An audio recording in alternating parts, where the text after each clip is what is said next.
Season 2 of Community is not just an astoundingly funny addition to television as we know it, it also expands on the idea of what is possible in comedy in ways that I could not have foreseen. It's bigger, better, and bolder than what came before, but first, we have to deal with the fallout from Season 1. We pick things up at the start of a new semester in Anthropology 101, and it's time for a little bit of catch-up.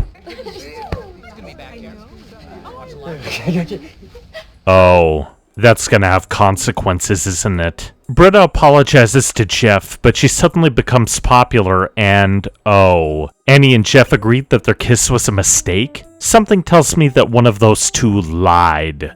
But you should know, we didn't just kiss, we technically Frenched. Yeah, it's her. While the cast does get the joy of playing off a legendary comedian, the real meat of the episode lies in a love story. Or so it seems. As it turns out, Britta and Jeff really love each other, and Annie just wants to puke. Wait, they're gonna get married? Why does this feel like a trap? It makes me feel awkward when I say this, but Annie's despair is pretty funny, and oh, she is mad. Oh my god!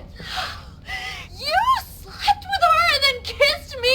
What? Abed jumps in with a wedding crew, but the real focus is on the reveal, and how Jeff is selling men kind of short. Men are monsters who crave young flesh. The end. But that's not the end of it, not in the slightest. At least we have the decency to be ashamed of it and keep it a secret instead of publicly blurting, "I love you" to everyone who sleeps with us. Oh, please, I never loved you. Ah! Ha! It gets so ridiculous that even Abed gets tired of it and pronounces them cancelled. Jeff tries to strike back, only to get completely sledgehammered.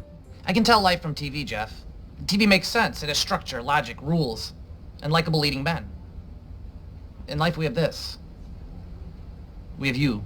Ouch. I felt that burn through the screen. Jeff also gets whumped by his professor to the point where he ends up in a clinic. The opening is very good. Unfortunately, there's a bit of a downturn when we get to the third episode. The psychology of letting go may be the weakest of the season, even though it is still very funny. While the guys have to help Pierce let go of his dead mom, Annie and Britta butt heads over how to raise money to help with an oil spill. Apparently, Annie tries to be nice and non-confrontational, so Britta has to take offense to that because she's the worst. You don't have to yell at us. Nobody is on the other side of this issue. The tension naturally builds from here.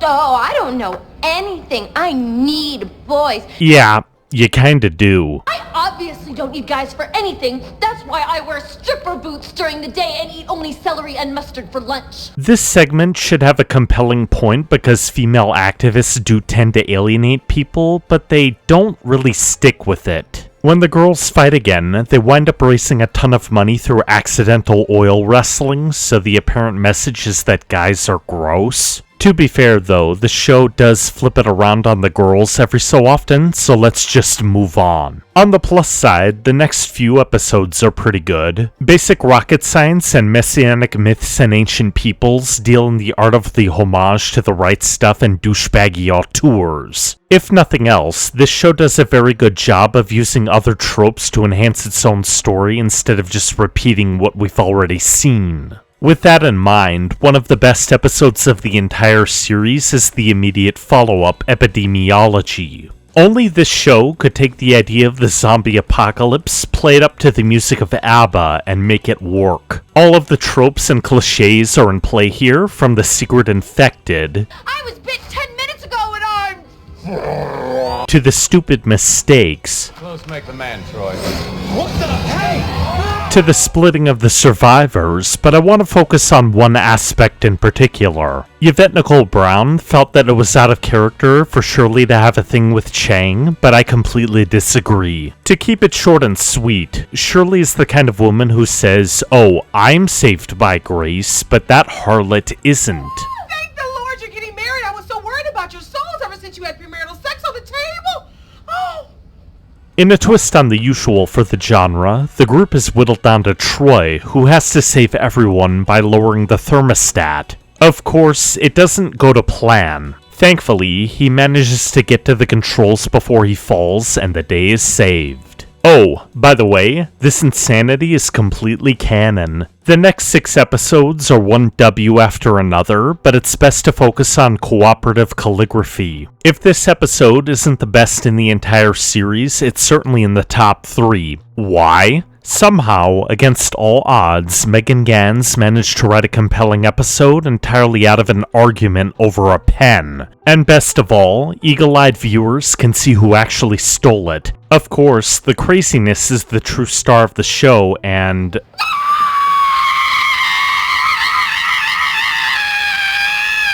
Oh, right, she does that a lot. And of course, it seems like some other things are going on. Big weekend? Can't complain. This episode never quite goes over the edge, but it gets progressively nuttier as it's revealed that no one has the pen. That compels Jeff to, how do I put this, lose his mind. Here we go. We are gonna find this pen.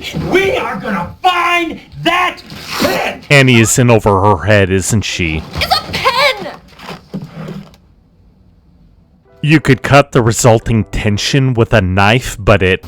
Precocious little bitch! Okay, guys, hey, guys, stop! You're being completely illogical! But I hate you so much right now. I'm just kidding you, King. Do your thing. We need to flip the table, divide the group by gender, and then search each other in our underwear. Wait, what? After the guys search Pierce's trampoline-related injuries, the group gives up. And then, the reveal happens. That's right, the monkey did it. The W's just stack up with conspiracy theories and interior design. This one plays with blanket forts, but the really funny meat of it all comes from how Jeff gets caught in his quest for a free credit. Our hero claims to be telling the truth, but he goes to a room where he was studying and finds that it's been turned into a supply closet. And then his professor appears out of nowhere. The Dean and Annie suddenly believe Jeff, but he actually just made it all up. That sounds like a conspiracy theory to me. Annie naturally takes offense to this and... Oh, now I'll just blow off standing.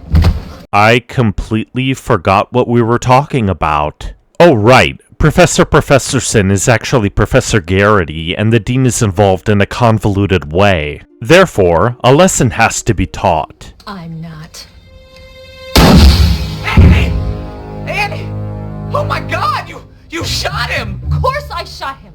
He was being dishonest. It's a little more complicated than that. Well, now you're the dead guy. Okay, it's way more complicated than that. But Jeff, I only did it because I love you. That doesn't seem like it was in the script that the two of them cooked up together, but it gets even weirder. Look who's talking. After everything you put me through? As Annie pushes Jeff back, she talks about the kiss from season 1, and the look on her face isn't normal acting, it's pain. Well, guess what? Annie's got a gun. And he just put the...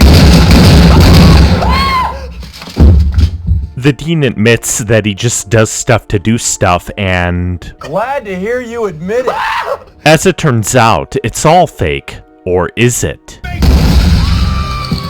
Yes, it is. And... scene. You have got to be kidding me! Mixology certification is a lot more simplistic because the gang just goes to a bar, but it's very sweet because it's based around Troy's birthday, and great sci-fi. I really like talking about Farscape.